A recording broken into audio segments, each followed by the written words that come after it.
Initially, okay, when I first read this comment, I just thought it was a little bit weird, a little odd, borderline like condescending. Okay. However, after kind of looking at it again, and obviously knowing who it comes from, it's just a guy that's trying to help another quarterback out. I mean, that whole quarterback fraternity is pretty tight, and it's more importantly what it looks at for Tony Romo as far as where his career is going, based on the fact that a rookie with a full year of experience is basically telling him, like, it's okay, buddy, patting him on the back, keep your head up, you'll get him next year. And more importantly, again, 20 years from now, I mean, we're going to be saying, no, RG3 got it done and Tony Romo didn't. But in the end, what can you say bad about this kid? He's always doing the right thing. He's always, holding himself the correct way. And, he didn't throw 3 interceptions. So he has the ability to, be the bigger person, which is easy. What do you think, Stephen A? Well, listen, the way I look at it is simple. I understand that quarterback fraternity and things of that nature. I also understand the level of sensitivity that one would have watching what Tony Romo inevitably is going to go through. There's a lot more things that go into the Dallas Cowboys losing than just Tony Romo coming up short. I think Tony Romo will be a superstar in this league if he was playing for somebody other than Dallas, me personally. But with that being said, I also think it was very, very shrewd and slick on the part of RG3 because, again, sometimes a healthy level of animosity, elevates somebody's play against you moving forward. And if you are seen as a nice guy, not that he has to defend because RG3 is not playing defense, and obviously he's not scared of anybody because he's a stud.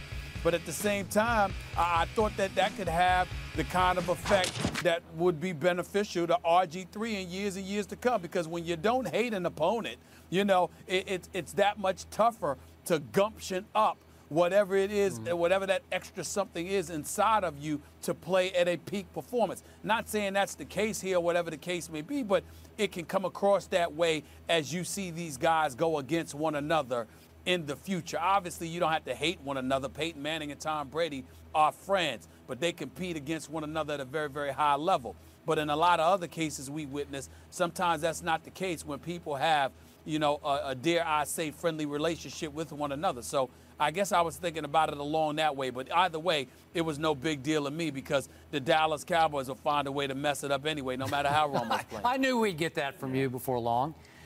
I hear everything you just said, Stephen A., but in the end, I just don't like that last line. The rookie quarterback told the veteran quarterback, this game doesn't mean anything, Tony.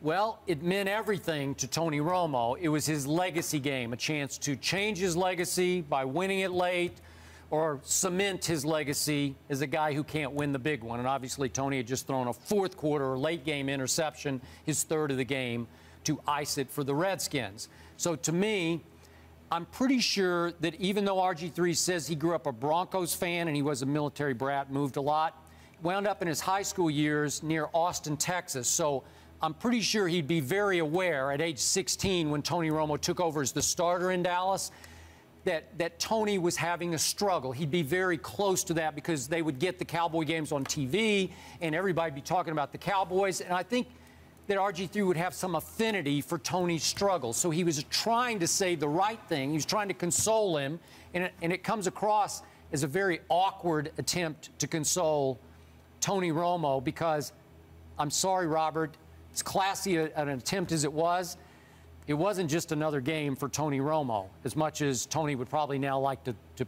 put it off as just another game. Do you think at all that he was trying to stick it to him a little bit? Just a little bit. I don't think it's like him, but I don't. Okay. I can't say these for are sure. Rivals, right? I mean, there's got to be something there, but no.